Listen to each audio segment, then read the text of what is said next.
Even if you are lucky enough to survive a bleed on the brain, you are more than likely to experience lifelong complications.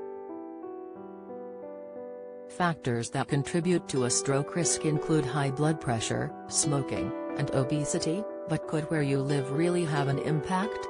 A research paper, published in the journal Frontiers in Physiology, examined the incidence of stroke-related hospitalization and death in people who lived at different altitudes. The data of more than 100,000 people were involved in the analysis, spanning across 17 years. Strikingly, the study found that people living in higher altitudes have a lower risk of stroke and stroke-related death compared to those living in lower altitudes. This protective effect is said to be strongest between 2,000 and 3,500 meters. Those living in a higher altitude have had to adapt to living in an area where there is less oxygen availability.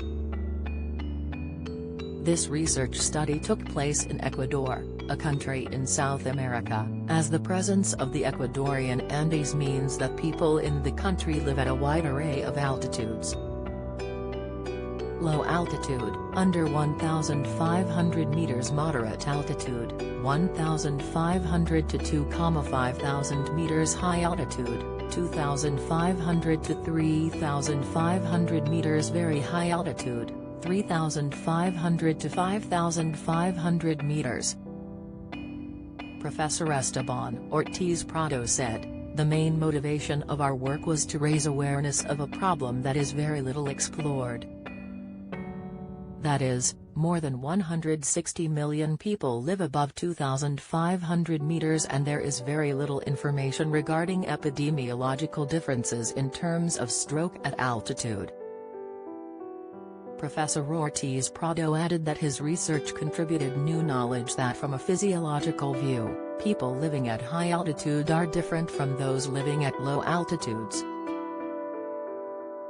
The results showed that people who lived at higher altitudes tended to experience stroke at a later age than those who lived at lower altitudes.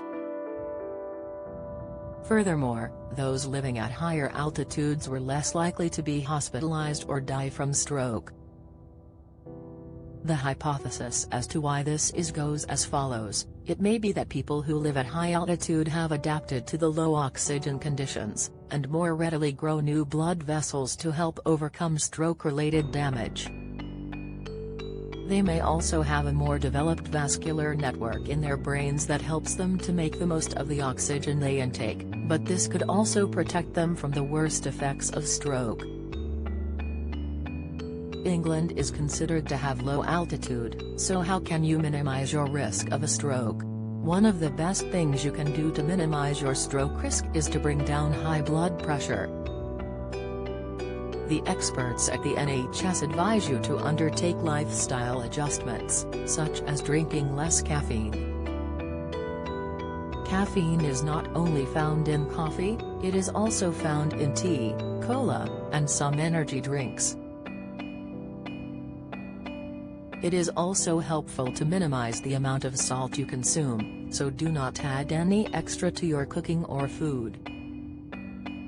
Furthermore, consistent exercise every day is one of the best ways to lower your blood pressure and stroke risk in the long term. Moreover, it will help to eat a low-fat, balanced diet that includes plenty of fruits and vegetables. This one is a no-brainer, but being a non-smoker who is teetotal can also help you to bring down your blood pressure reading.